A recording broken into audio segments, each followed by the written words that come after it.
Good morning, सुप्रभात। आप सभी का स्वागत है हमारे इस नए वीडियो में। आप सभी बंधुओं ने पढ़ा होगा विशिष्ट शिक्षक नियमावली और काउंसलिंग के लिए जो पत्र जारी किया गया है, उसमें भी जो वेरिफिकेशन के लिए निर्देश दिया गया है उसको भी आपने पढ़ा ही होगा। तो विशिष्ट शिक्षक नियमावली जो मार्च 2024 में प्रकाशित हुआ शिक्षा विभाग द्वारा, और काउंसलिंग के लिए विशिष्ट शिक्षक बनने के लिए जो काउंसलिंग की तिथि निर्धारित के लिए जो पत्र जारी किया गया है, उसमें भी वरीयता को लेकर के, विशिष्ट शिक्षकों की वरीयता को लेकर के क्रम संख्या दूसरे नंबर पर जो वेरिफिकेशन के लिए निर्देश दिया गया है, उसमें क्रम संख्या 2 नंबर पर उस कॉलम को भी आपने पढ़ा ही होगा। अगर नहीं पढ़ा है तो हम आपको पढ़कर सुनाते हैं क्या उसमें लिखा हुआ है। और विशिष्ट शिक्षक नियमावली में वरीयता को लेकर के क्या जिक्र किया गया है उसे भी आपने पढ़ा नहीं है, तो हम आपको पढ़ करके सुनाते हैं।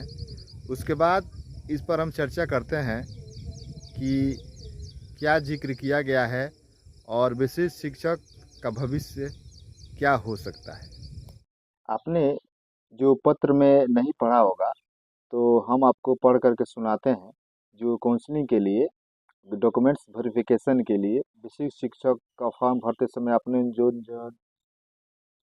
डॉक्यूमेंट्स को आपने अप्लाई किया है, फॉर्म भरते समय उसका जिक्र किया है और डॉक्यूमेंट्स को अपलोड किया है, उसकी वेरिफिकेशन होनी है। क्रमबद्ध रूप से वेरिफिकेशन होगी। जितने सारे डॉक्यूमेंट्स को आपने अपलोड किया है सबकी वेरिफिकेशन होगी। तो उस पत्र में क्या जिक्र किया गया है उसके बारे में हम चर्चा कर लेते हैं। जैसे सबसे पहले आप देखिए, यहाँ पर शिक्षा विभाग बिहार सरकार पटना द्वारा आदेश निर्गत किया गया है और वेरिफिकेशन हेतु यहाँ पर स्लॉट भी निर्धारित किया गया है। इसी स्लॉट के अंतर्गत आप सबकी डॉक्यूमेंट वेरिफिकेशन होगा। और उसके बाद यहाँ पर जिक्र किया गया है, यहाँ पर देख सकते हैं। यहाँ पर वेरिफिकेशन हेतु शिक्षकों की कोटि के अनुसार, जो शिक्षक की कोटि लिखा हुआ है, उच्च माध्यमिक शिक्षकों के लिए 1 अगस्त से होगी, माध्यमिक शिक्षक के लिए 2 अगस्त से ले स्नातक कोटि शिक्षकों की 3 अगस्त से होगी, और मूल कोटि शिक्षकों के लिए 5 अगस्त से होगी। और मूल कोटि के समान शिक्षक की हो, बेसिक ग्रेड के शिक्षक, उन सबका 6 अगस्त से होगी। और उसके बाद हम आते हैं, इसके बाद इसमें लिख जिक्र किया गया है 5 नंबर बिंदु में, किस अभ्यर्थी को किस स्लॉट तिथि को वेरिफिकेशन हेतु उपस्थित होना है, इसका निर्धारण मुख्यालय स्तर पर किया जाएगा तथा यह विभागीय वेबसाइट पर उपलब्ध होगा। साथ ही इसकी सूचना संबंधित अभ्यर्थी को दी जाएगी। अर्थात इसमें आपको घबराने हताहट होने की आवश्यकता नहीं है। विभाग द्वारा इसमें जिक्र किया जाएगा, आपके पास मैसेज आएगा और कि किस तिथि को किस स्लॉट में आपकी डॉक्यूमेंट्स वेरिफिकेशन होगी, आपको ऐसा है। और इसके बाद हम चर्चा करते हैं, चर्चा का मुख्य विषय है। वहाँ पर देखिए जो 6 नंबर जो कॉलम है, यह वेरिफिकेशन से संबंधित महत्वपूर्ण निर्देश। तो इसमें क्या जिक्र किया है? 1 नंबर में है वर्गवार, विषयवार, स्लॉटवार सक्षमता और परीक्षा उत्तीर्ण शिक्षकों पुस्तकालय अध्यक्ष की सूची शिक्षा विभाग के वेबसाइट पर अपलोड किया जाएगा। जितने भी शिक्षक हैं जिन्होंने सक्षमता परीक्षा पास किया है, उन सभी शिक्षकों की सूची वर्गवार, विषयवार और स्लॉटवार शिक्षा विभाग के वेबसाइट पर अपलोड किया जाएगा। और वेबसाइट पर अपलोड होने के उपरांत ही आपको पता चलेगा कि किस स्लॉट में किस तिथि को आपकी डॉक्यूमेंट्स वेरिफिकेशन होनी है। और ये दूसरा जो मुख्य बिंदु जो चर्चा का विषय है, आपको उसको पढ़ा कर सुनाते हैं। दूसरा लिखा हुआ है, वेरिफिकेशन हेतु कोई हड़बड़ी एवं आपाधापी न करे। वेरिफिकेशन की तिथि का अनुशंसित अभ्यर्थियों की वरीयता से कोई संबंध नहीं है। अर्थात जैसे कि बहुत सारे शिक्षक लोगों के मन में भ्रम है कि वेरिफिकेशन की तिथि जो है, मान लीजिए आप पहले वेरिफिकेशन करा ले रहे हैं, जैसे आपका 1 तारीख को वेरिफिकेशन हो जा रहा है, मेरा 6 तारीख को वेरिफिकेशन हो रहा है, तो आप वरीय हो जाएंगे, मैं जूनियर हो जाऊंगा। ऐसी कोई बात नहीं है। अगर 1 तारीख को, जैसे मान लीजिए 6 तारीख को ही, 6 तारीख को पहले आपकी वेरिफिकेशन हो जा रही है, 6 तारीख को ही मेरी बाद में तीसरे स्लॉट 5वें स्लॉट में वेरिफिकेशन हो रही है, तो इसमें आपको घबराने की आवश्यकता नहीं, इससे वरीयता का कोई संबंध नहीं है। आगे हम चलते हैं, देखिए क्या लिखा है। उनकी वरीयता विद्यालय में योगदान की तिथि के आधार पर निर्धारित होगी।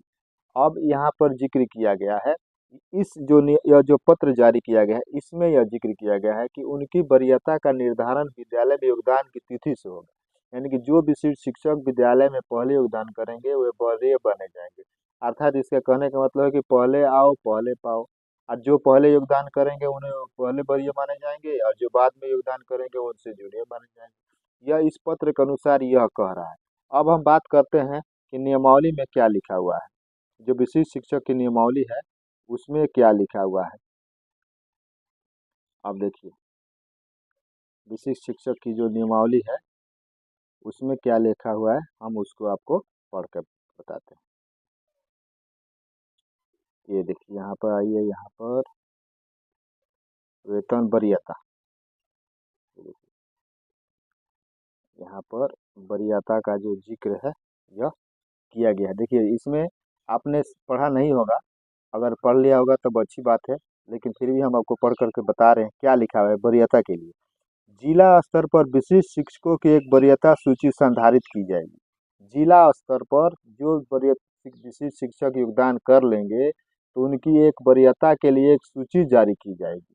उसमें क्या होगा, शिक्षकों की प्रत्येक श्रेणी जैसे प्राथमिक, मध्य माध्यमिक और उच्च माध्यमिक के लिए विषयवार एक अलग वरीयता सूची तैयार की जाएगी।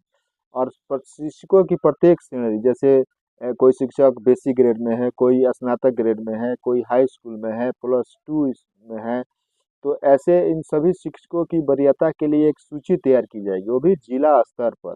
उसके बाद क्या लिखा हुआ है, दूसरे नंबर पर 7.2 में विशिष्ट शिक्षकों की वरीयता निम्नलिखित मानदंडों के अनुसार तैयार की जाएगी। वह क्या है, स्थानीय निकाय शिक्षक के रूप में प्रशिक्षित वेतनमान प्राप्त करने की तिथि। यदि आप स्थानीय निकाय के शिक्षक हैं, अ, अ, सभी हैं, और आपने सबसे पहले किस तिथि को प्रशिक्षित वेतनमान प्राप्त किया है, अर्थात आप जब अनटेंड बहाली, अगर अब आपकी बहाली अनटेंड हुई है और अब उसके बाद आपने सरकार द्वारा जो ये निर्धारित किया गया है, या क्या कहते, टेंड किया गया सरकार द्वारा, और उसमें यदि बहुत सारे शिक्षक हैं जो टेंड ही बहाल हुए हैं, तो उनमें से जो पहले प्रशिक्षित वेतनमान प्राप्त किए हैं उनको वरीय माना जाएगा। अगर अगर आपसे आप बाद में उनसे योगदान कर रहे हैं, आप कीजिएगा, आप बाद में प्रशिक्षित वेतनमान प्राप्त कर रहे हैं तो आप उनसे जूनियर माने जाएंगे। ये जो नियमावली में लिखा हुआ है उसके अनुसार। दूसरा लिखा हुआ है ख नंबर, जहां दो शिक्षक उपयुक्त मानदंड के अनुसार एक ही तिथि साझा करते हैं, उनकी जन्म तिथि वरीयता तय करने के लिए मानदंड होगी। अगर ऐसा भी हो सकता है कि जैसे डीपी करने वाले बहुत सारे शिक्षक एक ही तिथि को प्रशिक्षित हुए हैं, जैसे 6 अगस्त 2012 मानकर चलिए, तो एक तिथि को बहुत सारे शिक्षक, तो ऐसी स्थिति में वहाँ पर तो झोल हो जाएगा।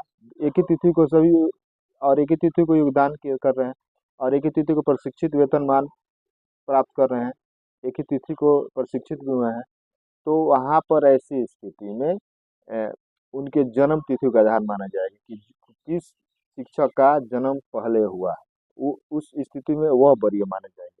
उसके बाद आगे देखते हैं क्या लिखा हुआ है।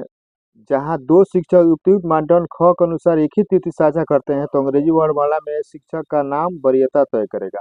और अगर ऐसा भी हो सकता है कि एक ही तिथि को उनका जन्म भी हो गया, उनकी दोनों की एक ही तिथि का जन्म एक ही हो जा रहा है, तब अंग्रेजी के वर्णमाला के अनुसार यह तय होगा कि आपका वर्णमाला जो है जैसे अल्फ़ाबेटिकल तय किया जाएगा कि जैसे मान लीजिए मेरा नाम शंभुनाथ है, और मान लीजिए हम एक ही तिथि को दो शिक्षक, जैसे कोई शिक्षक आ जाते हैं अमरजीत, तो वह एक ही तिथि को जो ज्वाइनिंग तिथि है, एक ही तिथि को ट्रेनिंग डेट है, और एक ही तिथि का जन्म तिथि भी है, तो ऐसी स्थिति में वे हमसे सीनियर माने जाएंगे।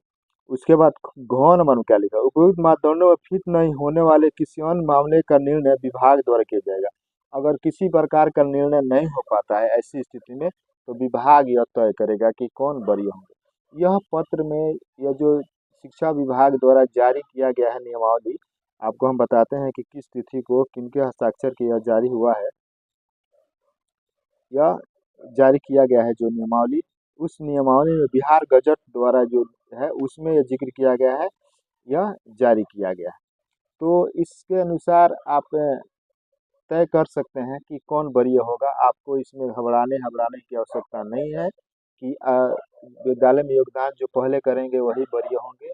बिहार सरकार द्वारा जो नियमावली बनाई गई है, विशिष्ट शिक्षक नियमावली, उसमें वरीयता को लेकर इस बात का जिक्र किया गया है। इसलिए यदि आपको हमारा यह वीडियो अच्छा लगा हो तो दोस्तों में शेयर कीजिए, लाइक कीजिए। तब तक के लिए मिलते हैं ऐसे ही वीडियो में। तब तक के लिए जय हिंद, वंदे मातरम।